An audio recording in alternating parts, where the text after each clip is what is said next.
అందరికీ నమస్కారం. నేను మీ చిలకమర్తి ప్రభాకర్ చక్రవర్తి శర్మ. కర్కాటక రాశి వారికి ఈ వారం మధ్యస్థ నుండి అనుకూల ఫలితాలున్నాయి. కర్కాటక రాశి వారి అష్టమ శని ప్రభావం ఉన్నప్పటికీ వారికి లాభంలో గురుడు అనుకూలత వలన, అలాగే గురుడితో రవి కూడా ఈ వారం రవి గురువులు కలిసి లాభంలో అనుకూలంగా వ్యవహరించడం, ఇంకా దశమంలో శుక్రుడు కుజుడు వంటివి అనుకూలంగా ఉండడం, భాగ్యంలో బుధ రాహులు వంటి అనుకూలంగా వ్యవహరించడం చేత ఈ వారం మధ్యస్థ నుండి అనుకూల ఫలితాలు ఉన్నాయి. కర్కాటక రాశి వారికి నిరుద్యోగులకు ఉద్యోగ ప్రయత్నాలు కొంత కలిసి రావడం, ఉద్యోగస్తులకి ఉద్యోగంలో కొంత మధ్యస్థ నుండి అనుకూల శుభ ఫలితాలు కనపడుతున్నాయి.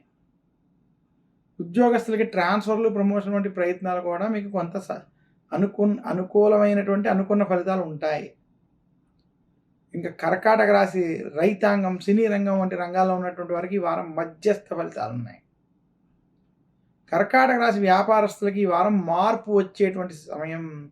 మీకు ఏదో రకంగా అప్పులు అవి పుట్టడం, కొంచెం మీ యొక్క సమస్యల నుండి బయటకు వచ్చేటువంటి స్థితి కర్కాటక రాశి వ్యాపారస్తులకు కనబడుతుంది. కర్కాటక రాశి స్త్రీలు ఆరోగ్య విషయాల్లో, కుటుంబ విషయాల్లో కొంత జాగ్రత్త వహించాలని మాత్రం సూచిస్తున్నాను. ఆ పరంగా అష్టమ శని ప్రభావం వల్ల కొంత మధ్యస్థ ఫలితాలు కర్కాటక రాశి స్త్రీలకు కనపడుతున్నాయి.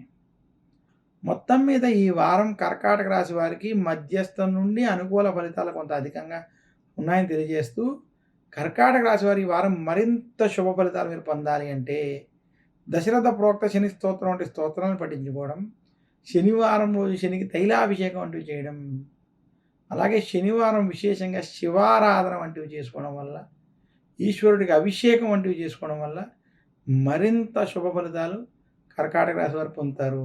చిలకమర్తి పంచాంగరీత్యా దృక్ సిద్ధాంత పంచాంగ గణితం ఆధారంగా గోచారపరమైనటువంటి ఈ రాశి ఫలితాలన్నీ మీకు తెలియజేశాను. ఈ యొక్క ఫలితాలని, దాంట్లో ఉన్నటువంటి అంశాలని తీసుకుని మీకు ఏవైతే ప్రతికూల ఫలితాలు ఉన్నాయో దానికి సంబంధించినటువంటి మీకు చెప్పినటువంటి రెమెడీస్ ఏవైతే ఉన్నాయో ఆ పరిహారాలు మీరు పాటించడం వల్ల మరింత శుభ ఫలితాలను పొందగలరని మాత్రం సూచిస్తున్నాను. నాకు ఈ అవకాశం ఇచ్చినటువంటి యాజమాన్యానికి నా యొక్క హృదయపూర్వక ధన్యవాదాలు తెలియజేస్తూ, చిలకమర్తి పంచాంగరీత్యా దృక్ సిద్ధాంత పంచాంగణితం ఆధారంగా నేను మీకు ఈ ఫలితాలు తెలియజేశాను. మరొక్కసారి అందరికీ నా హృదయపూర్వక ధన్యవాదాలు తెలియజేస్తున్నాను. నమస్కారం. మీ చిలకమర్తి ప్రభాకర్ చక్రవర్తి శర్మ. తిరిగి మళ్ళీ వచ్చే వారం కలుసుకుందాం.